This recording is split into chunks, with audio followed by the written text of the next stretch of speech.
A paz do Senhor para todos. A nossa lição de hoje é a lição de número 12 do quarto trimestre do ano de 2023, que tem por título o modelo de missões da Igreja de Antioquia. O texto áureo que se encontra em Atos 13:2 nos diz: E servindo eles ao Senhor e jejuando, disse o Espírito Santo: Apartai-me a Barnabé e a Saulo para a obra a que os tenho chamado. É o Espírito Santo que chama a pessoa para fazer missão, que chama o missionário, que capacita, que dirige seus passos, que é com ele nessa obra no campo missionário. Não existe missão com sucesso sem jejum e oração, sem a direção do Espírito Santo. A verdade prática, a ação do Espírito Santo é a garantia do sucesso de toda obra missionária. Precisamos sempre estar em jejum e oração a favor dos missionários que estão no campo. É dever da igreja, é dever meu, é dever seu fazer missão. A missão pode ser feita indo, pode ser feita contribuindo financeiramente, e orando e jejuando a favor dos irmãos que estão no campo. Não existe missão com sucesso sem a direção do Espírito Santo. Nesta lição, estudaremos a respeito da primeira igreja cristã formada por gentios, a Igreja de Antioquia. Veremos a sua fundação e formação, sua vida ministerial e de comunhão, como foram os resultados produzidos da prática missionária da igreja. Teremos, portanto, uma amostra clara de que nessa igreja havia uma dinâmica simples, porém profunda, jejum e oração que não pode faltar na nossa vida. Para pedir orientação ao Espírito Santo, jejum e oração para executar a orientação do Espírito Santo, fazer missões, uma prática missionária na dependência do Espírito Santo. Toda igreja que ora, que jejuma, é uma igreja vitoriosa. Todos precisam estar em constante oração e jejum, a favor da obra do Senhor, a favor da obra missionária. Com jejum e oração, a vitória, o sucesso de missão é certo. A igreja de Antioquia, natureza e características. Antioquia da Síria, Vamos falar um pouco da cidade de Antioquia. Naquele tempo, Antioquia era considerada a terceira cidade do Império Romano, sendo apenas sobrepujada por Roma e Alexandria. Tinha uma população de mais ou menos 500 mil habitantes e ficava a uma distância de 500 quilômetros ao norte de Jerusalém. Era a porta do acesso do mar Mediterrâneo e as grandes estradas orientais. Foi centro de penetração de Júlio César, Augusto e Tibério. Chamava-se Antioquia a Bela e Rainha do Oriente, embelezada com tudo quanto a riquezas romanas.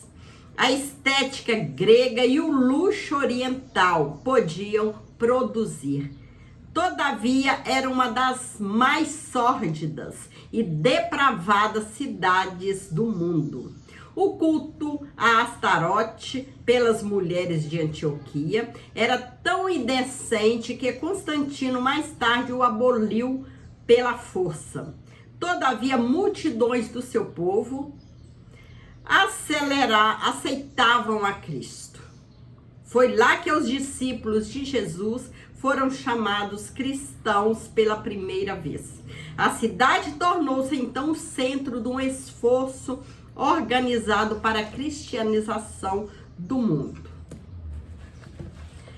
Em aprovando a atitude de Pedro por ir à casa do centurião Cornélio em Cesareia, os demais apóstolos estavam simplesmente contribuindo para que a igreja gentílica crescesse mais e mais. Como já dissemos, logo foi a primeira vez de ser alcançada a cidade de Antioquia, ao norte da Síria, por onde andaram alguns dos judeus helenitas durante a dispersão que se seguiu à morte de Estevão. Antioquia era bem diferente de Jerusalém. Nessa movimentada capital do norte, cidade comercial, onde se encontravam europeus e asiáticos e onde a civilização grega entrava em contato com o deserto sírio, os homens naturalmente podiam viver sem dificuldade, já que cada pessoa parecia ter vida própria e independente.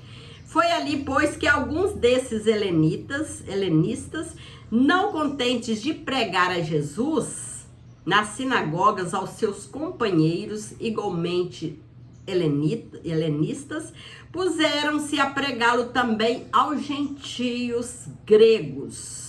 E muitos deles abraçaram a nova fé, de modo que a segunda igreja cristã a ser fundada contava com numerosos elementos gentílicos.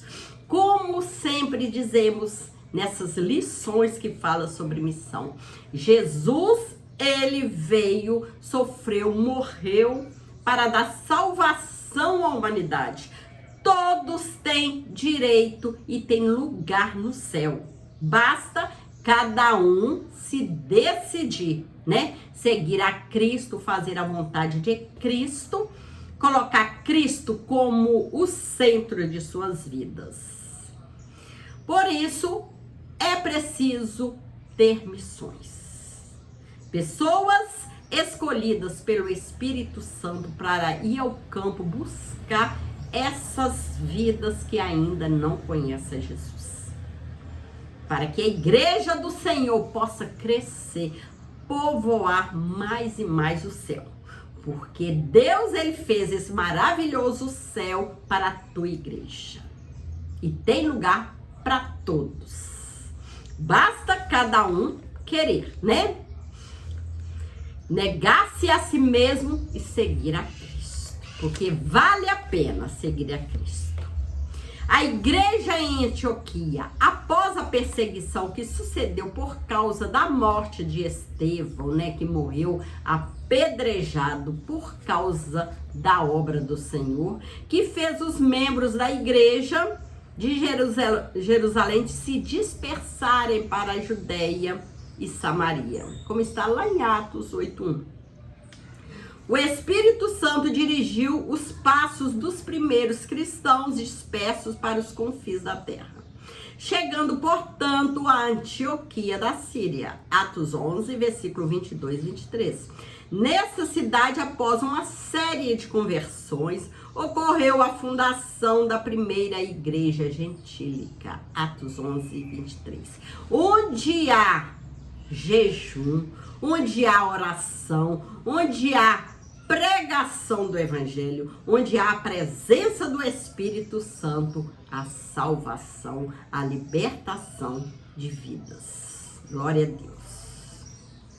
É importante ressaltar, essa igreja tornou-se o centro da obra missionária de Paulo, o apóstolo dos gentios. É importante ressaltar que havia apenas duas cidades mais importantes do que Antioquia da Síria, que era Roma e Alexandria. Portanto, o evangelho pregado a partir da Antioquia para outras regiões do mundo era espiritualmente estratégico. Uma obra de leigos. Não foram os apóstolos ou os obreiros, mas os leigos, os discípulos e os crentes em geral, outrora dispersos por causa da perseguição em Jerusalém, que anunciaram o evangelho aos gentios e, consequentemente, fundaram a igreja de Antioquia. Por causa do anúncio do evangelho, a mão do Senhor estava sobre os crentes dispersos em Antioquia, o que fez com que muita gente se convertesse a Cristo, que aceitasse Jesus como Salvador. Essa notícia chegou a Jerusalém, a ponto de os apóstolos enviarem Barnabé para verificar de perto o que estava acontecendo. Barnabé viajou mais de 400 quilômetros de Jerusalém até Antioquia. Ao chegar à cidade, ele se alegrou ao constatar que a graça de Deus havia alcançado muita gente, que ele exortou a todos que permanecessem firmes na presença do Senhor. Barnabé, ele ficou imensamente alegre e aconselhou que todos permanecessem firmes na presença do Senhor. Nessa oportunidade, pela primeira vez, os discípulos da igreja em Antioquia foram chamados de cristãos. Atos 11, 26. Podemos ver a ação do Espírito Santo. Quando a igreja é direcionada pelo Espírito Santo, Deus, ele liberta, salva a vida. E a igreja do Senhor cresce a cada dia mais. Havia alguns profetas e doutores. Atos 13, 1. A igreja de Antioquia tinha uma boa liderança, exercendo a vocação. Nessa igreja, Deus estabeleceu profetas e doutores. Os profetas eram pessoas que exerciam o dom de transmitir, de pregar a mensagem do Senhor. Sob a inspiração do Espírito Santo. Para levar a palavra do Senhor, a pessoa precisa estar cheio do Espírito Santo. Deixar que o Espírito Santo direciona sua vida. Os doutores ou mestres eram cheios do Espírito Santo e ensinavam a palavra de Deus com autoridade e sabedoria do alto, dos céus. Não eram, portanto, homens orgulhosos e cheios de sabedoria meramente humana, e sim homens cheios do Espírito Santo.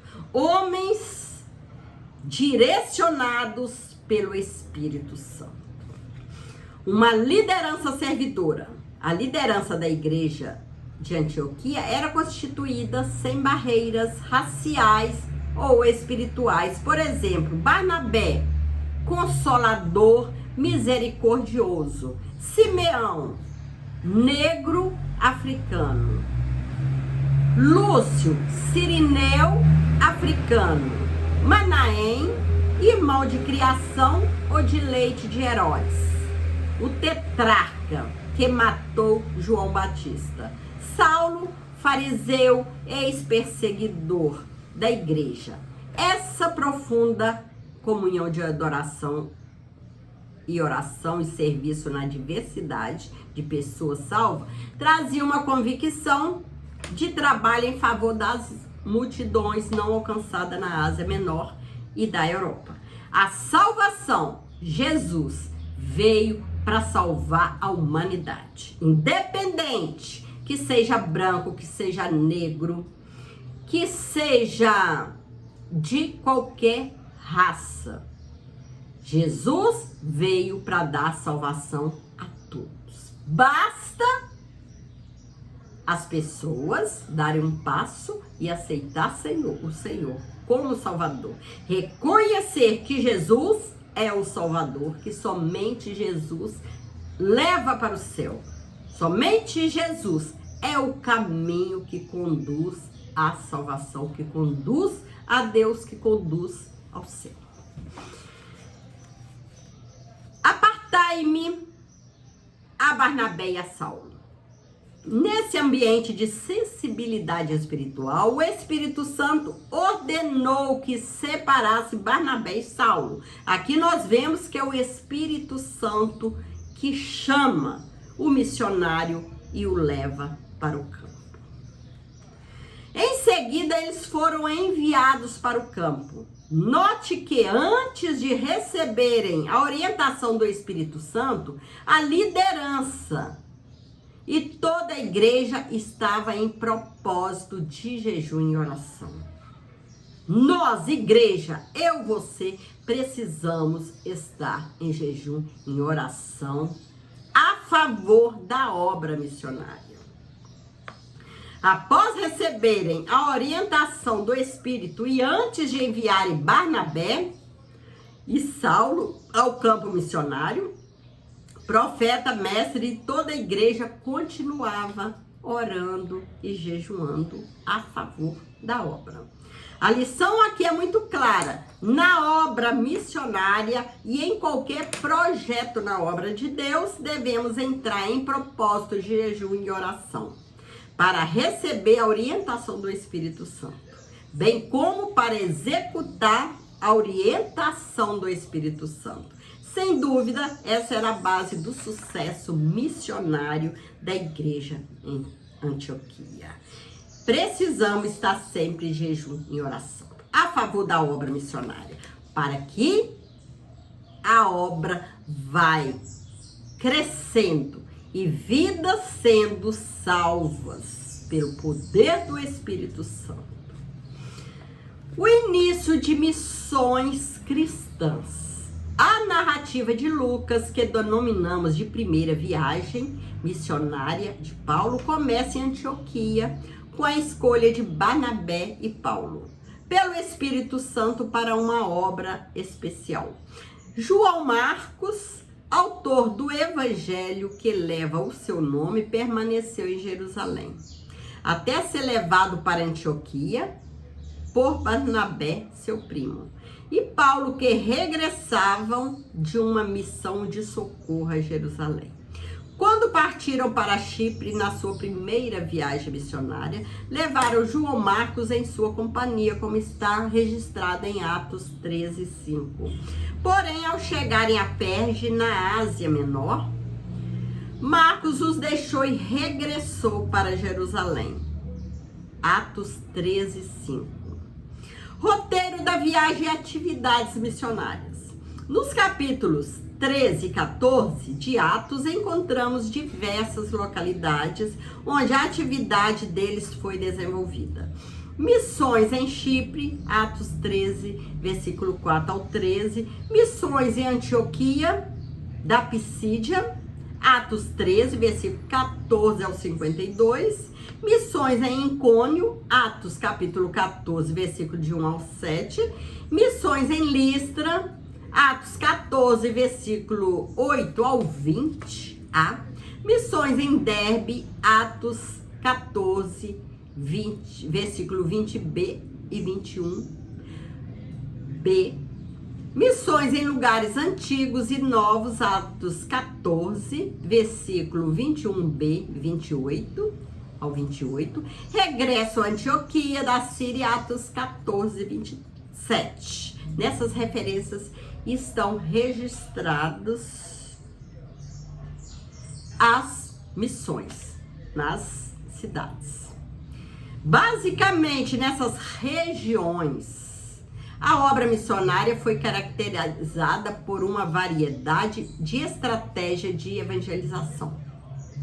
Visitas a cidades e países em que o evangelho não havia chegado, perseguição e oposição ao evangelho, batismo no Espírito Santo, separação de líderes para a igreja plantada e muitas outras atividades missionárias. Havendo cumprido essas e outras tarefas, os missionários voltaram a Antioquia da Síria, cheios de alegria, ansiosos para contar o que Deus havia feito entre os gentios.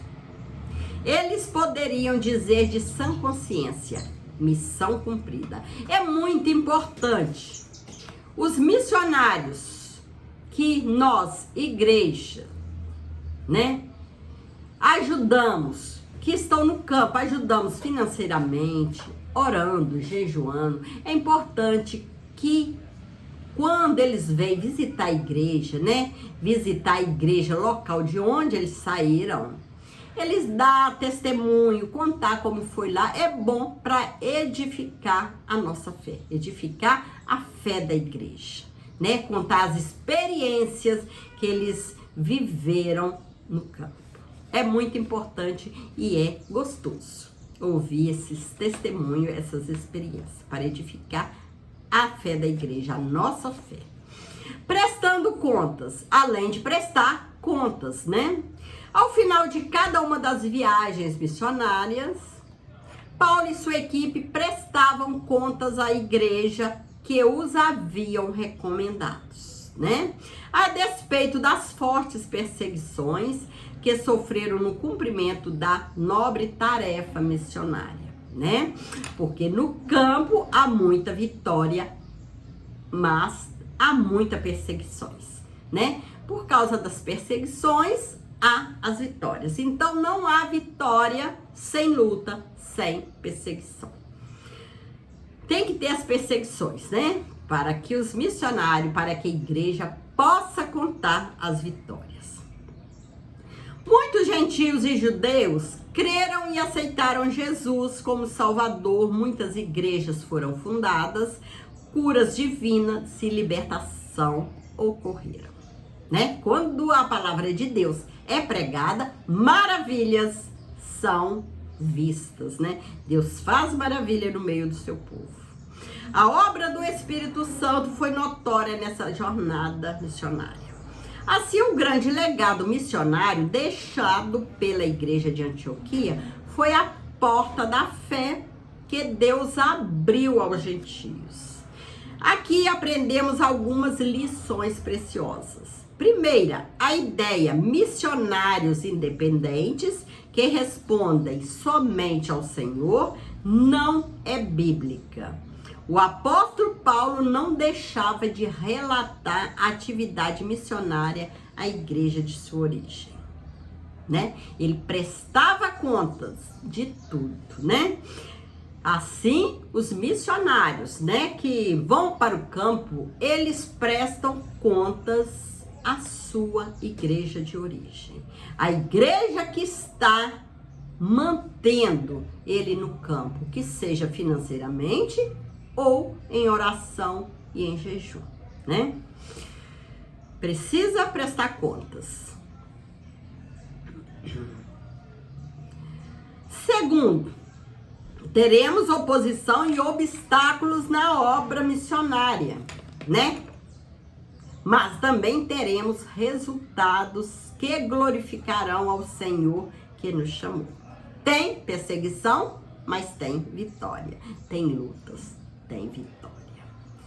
E finalmente, não esqueça de que na obra missionária, quem leva a preciosa semente, andando e chorando, voltará sem dúvida com alegria, trazendo consigo seus molhos. Salmo 126, 6. Ou seja, quem leva a palavra do Senhor, a palavra do Senhor não volta vazia. Os missionários, a igreja, prega a palavra, mas quem faz a obra é o Espírito Santo. Deus usa a boca dos cristãos, a boca da igreja, a boca dos missionários para levar a palavra. Mas quem faz a obra, quem convence o homem do pecado é o Espírito Santo. Eu sou missionária, você é missionário. Toda igreja, todo membro é missionário, né? Para cada pessoa, Deus, ele deu um dom. Para cada pessoa, Deus deu uma tarefa para a gente executar, né? Para o crescimento da obra do Senhor. Precisamos ser missionários em casa com nossa família, com nossos vizinhos. através do nosso testemunho, através da nossa palavra, o Espírito Santo, ele liberta vidas para o reino do céu. É importante que nós, cristãos, que nós, igreja, tenhamos uma vida reta, uma vida clara, porque o mundo lá fora está nos vendo. O mundo lá fora precisa de Jesus.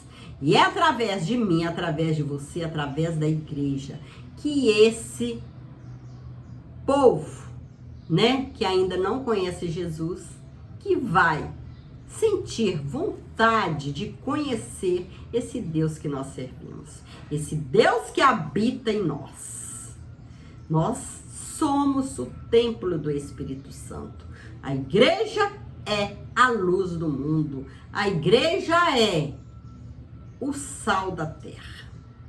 A igreja é a luz do mundo que está vivendo na escuridão das trevas do pecado. A igreja é o sal, porque o mundo está podre no pecado. Ele fede pecado. A igreja, sendo sal, ela vai manter, né? Manter o povo, né? Sem cheirar mal, né? Sendo o sal. O sal, ele não deixa a carne estragar, né? Vemos há uns tempos atrás, antes de haver geladeira, né? Precisava salgar bem a carne para que ela durasse muito tempo, né? Punha no sol, punha o sal para a carne não apodrecer, né? Porque o mundo, ele cheira mal. O pecado cheira mal. E nós, como igreja, nós precisamos fazer o que Deus colocou em nossas mãos. Levar o evangelho. Chegamos à conclusão da lição de hoje. À luz dessa lição, podemos afirmar que a igreja cristã cumpre o seu propósito quanto à cultura de missões faz parte de sua rotina. Uma das provas de que o Espírito Santo age na igreja é o investimento em missões. Assim, a nossa tarefa de evangelizar, nosso dever, participar dos projetos missionários da nossa igreja local, orar, jejuar pelas missões, contribuir financeiramente e se colocar à disposição para ir ao encontro de quem precisa ouvir de Jesus. Quando o Espírito Santo encontra pessoas despojadas e sedentas por almas, ele as capacita com talento e dons espirituais para que se lancem inteiramente na mais sublime missão: ganhar vidas para o reino de Deus. O desejo de Deus é que todos sejam salvos. E é dever da igreja amar missão, ajudar na missão, contribuir financeiramente, orar, jejuar e ir ao campo. Que o Senhor possa continuar nos abençoando, que nós possamos amar mais e mais missões, porque missão está no coração de Deus e missão precisa estar no coração dos crentes, no meio da igreja.